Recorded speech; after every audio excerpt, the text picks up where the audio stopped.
મારું ઘર ભગવાનના ચરણમાં છે, ભગવાનના ચરણે જવું છે. લોકો યાત્રા કરવા જાય છે ત્યારે માર્ગમાં ધર્મશાળામાં 1-2 દિવસ રહે છે.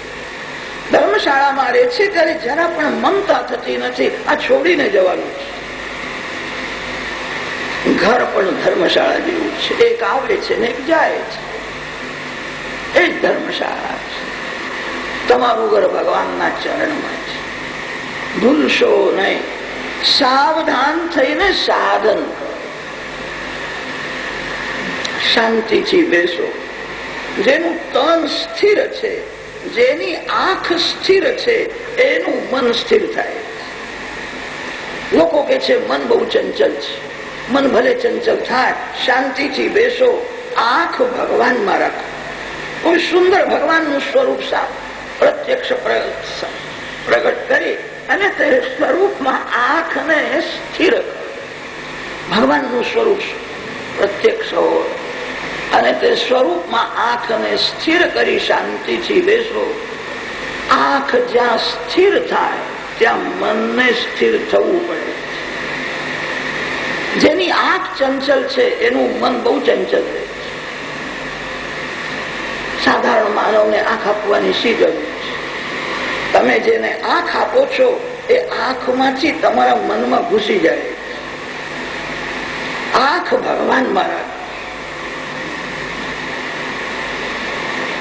સિંહાસનમાં ભગવાનની સ્થાપના કરો. ભગવાનના દર્શનમાં ધરાશો નહીં. ભગવાનના દર્શનમાં જે ધરાય તે વૈષ્ણવ નહીં. આંખ સ્થિર થયા પછી મન સ્થિર થશે. થોડો પ્રાણાયામ કરવાની આજ્ઞા આપી. પ્રાણાયામ કરવાથી આયુષ વધે છે. પ્રાણાયામ કરવાથી મનની શુદ્ધિ થાય છે. પ્રાણાયામ કરવાથી મનની ચંચલતા ઓછી થાય છે. પ્રાણાયામ કરવાથી મન સ્થિર થાય છે. પ્રાણાયામ ભક્તિ સાથે કરો. શાંતિથી બેસો. હૃદયમાં નજર કરો. હૃદયમાં પ્રકાશમય પરમાત્મા છે જે આંખને જોવાની શક્તિ આપે છે. પ્રકાશમય પરમાત્મા બધાના હૃદયમાં છે. શાંતિથી બેસો. આંખ બંધ કરીને હૃદયમાં નજર કરો. થોડો પ્રકાશ દેખાશે. તે પ્રકાશમાં કમળની ભાવના કરો.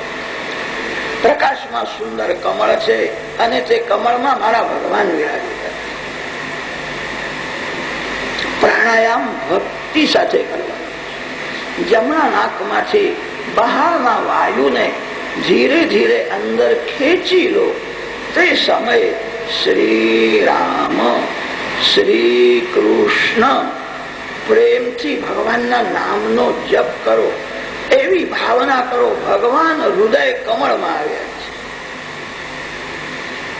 જમણા નાકમાંથી બહારના વાયુને અંદર ખેંચી લો. ભગવાન મારા હૃદયમાં આવે છે એવી ભાવના કરો. આ કથા ભાગવતમાં અનેક વાર કરી છે. તૃતીય સ્કંદમાં, સપ્તમ સ્કંદમાં, દ્વિતીય સ્કંદમાં, એકાદશ સ્કંદમાં આ કથા બહુ મહત્વની છે. જમણા નાકમાંથી બહારના વાયુને અંદર ખેંચી લો. તે સમયે મનથી ભગવાનના નામનો જપ કરો.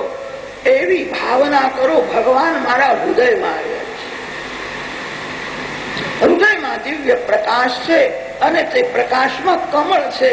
પ્રભુ પ્રેમમાં હૃદય જયારે પીગળે છે, આ હૃદય કમળ ખીલે છે. હૃદય કમળમાં તમારા ઈષ્ટદેવ નારાયણના દર્શન અને પૂરક પ્રાણાયામ છે. જમણા નાકમાંથી બહારના વાયુને અંદર ખેંચી લો. ભગવાન મારા હૃદયમાં આવ્યા છે એવી ભાવના કરો. એને પૂરક પ્રાણાયામ કે છે. પૂરક કર્યા પછી કુંભક કરો.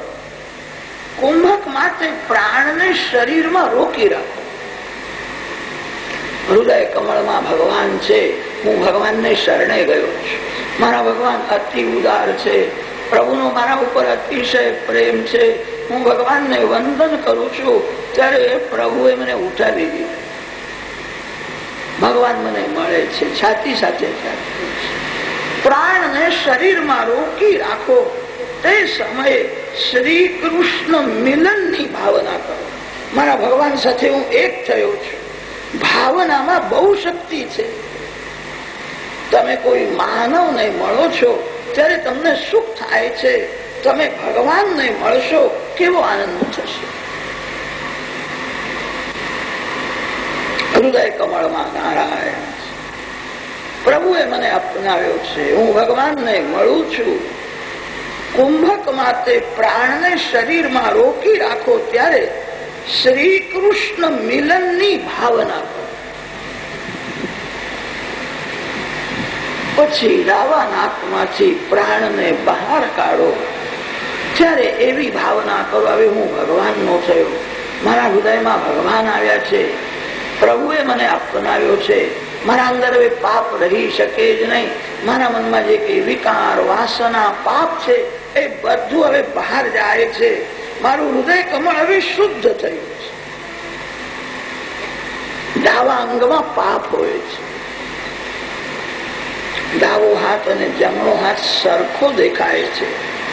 બેમાં ઘણું ઘણું અંતર છે. ડાબા અંગમાં પાપ હોય છે. ડાવા હાથે કોઈને કઈ પણ આપશો નહીં. કદાચ કોઈ ડાવા હાથે આપે તો તમે લેશો પણ. ડાવા અંગમાં પાપ હોય છે. બ્રાહ્મણો સંધ્યા કરે છે ત્યારે અઘમર્ષણ કરવું પડે છે. અઘમર્ષણમાં પાપને બહાર કાઢે છે. પાપ ડાવા અંગમાં હોય છે. દ્રુપદાદિવેન મુમુચાનઃ સ્વિન્ન સ્નાત્વી મદાદિવા પૂતમ પવિત્રેણેવાજ્યમ આપઃ શુંધંતુ મા એન સહ એન સહ મામ આપઃ શુંધંતુ. મારું બધું પાપ હવે બહાર જાય. મારા હૃદયમાં ભગવાન આવ્યા છે. પ્રભુએ મને અપનાવ્યો છે. હૃદય કમળમાં ભગવાન વિરાજેલા છે. હવે પાપ અંદર રહી શકે નહીં. મારું બધું પાપ બહાર જાય છે.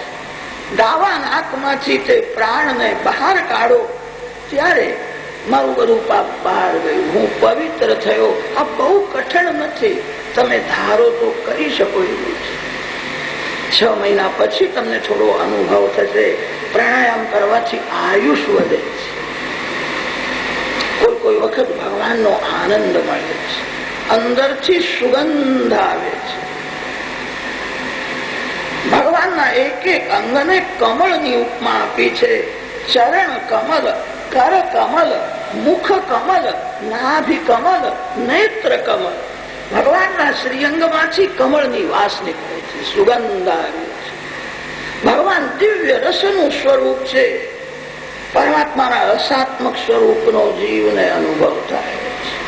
પ્રાણાયામ કરવાથી બહુ લાભ થાય છે. આયુષ વધે છે. મનની શુદ્ધિ થાય છે. જ્ઞાન અને ભક્તિમાં મન મુખ્ય છે. તન અને ધન બે ગૌણ છે. પ્રાચીન કાળમાં જેટલા સાધુ સંતો થયા છે ઘણા ભાગે બધા ગરીબ હતા. શ્રીમાન સંતો બહુ જ ઓછા છે. જ્ઞાન ભક્તિમાં ધન ગૌણ છે, મન મુખ્ય છે. મન જેટલું શુદ્ધ હશે એટલો ભક્તિમાં વધારે આનંદ આવે છે.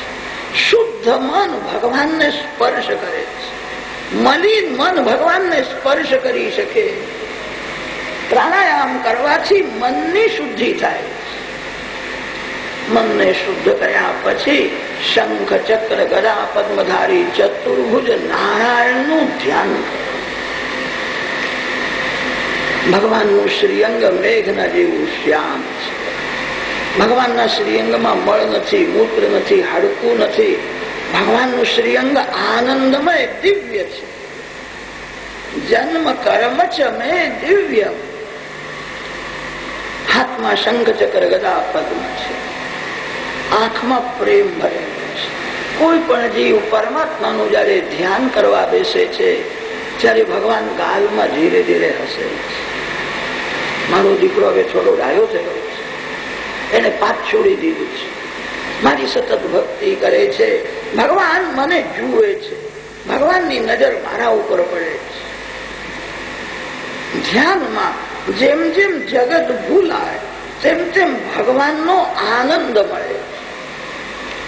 સંસાર સુખ દુઃખ થી ભરેલો છે, સંસારમાં આનંદ નથી, આનંદ ભગવાન આપે છે. ભગવાનના ધ્યાનમાં તન્મયતા થાય તો આનંદનો અનુભવ થાય. જગતની વિસ્મૃતિ થાય, દેહની પણ જયારે વિસ્મૃતિ થાય ત્યારે જીવ ઈશ્વરનું મિલન થાય. જયારે દેહ સંબંધ છૂટે છે ત્યારે જીવનો પરમાત્મા સાથે સંબંધ થાય. જેને યાદ આવે છે હું પુરુષ છું, સ્ત્રી છું, એનો ભગવાન સાથે સંબંધ થતો નથી. ધ્યાનમાં જગતની વિસ્મૃતિ થાય અને દેહની પણ જયારે વિસ્મૃતિ થાય પછી શું થાય છે એ કોઈ વાણીથી વર્ણન કરી શકે એમ નથી. આનંદમય ભગવાનનો અનુભવ થાય છે, જીવ ઈશ્વરનું મિલન થાય. જે જીવ પરમાત્માને મળે છે એ જીવને ભગવાન પણ પછી અલગ કરતા નથી. જે જીવ ભગવાનમાં મળી ગયો એને ભગવાન પણ અલગ કરી શકે. એક બ્રાહ્મણે સાંભળ્યું હતું સમુદ્રમાંથી લક્ષ્મીજી બહાર આવ્યા.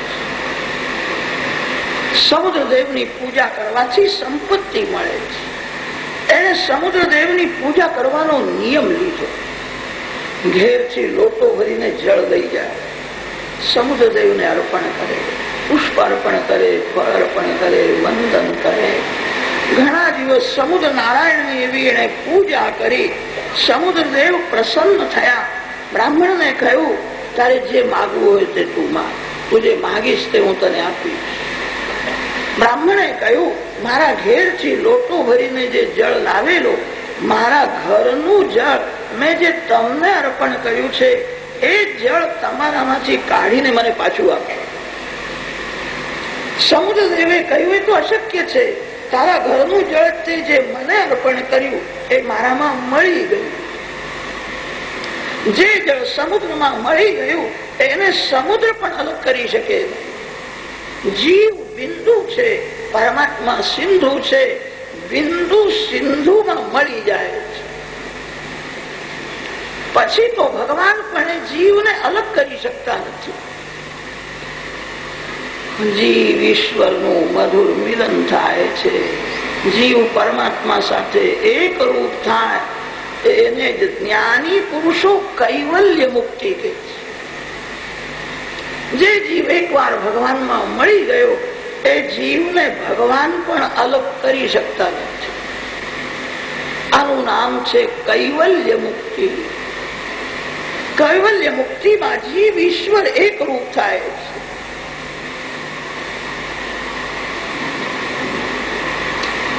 વૈષ્ણવાચાર્યોએ અદ્વૈત તો માન્યું છે, દ્વૈત સાથે અદ્વૈત માન્યું છે. જીવ ભગવાન સાથે પ્રેમથી એક રૂપ થાય છે. સેવા કરવા માટે અલગ રહે છે.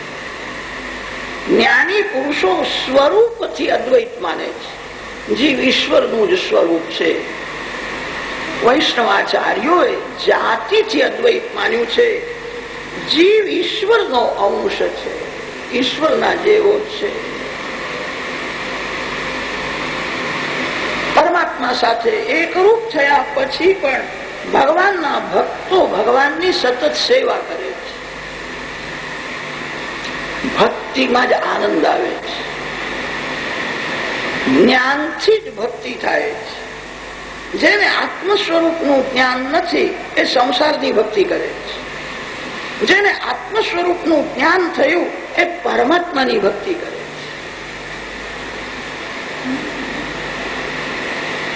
કર્મ, જ્ઞાન અને ભક્તિ વૈષ્ણવાચાર્યોએ એવું વર્ણન કર્યું છે.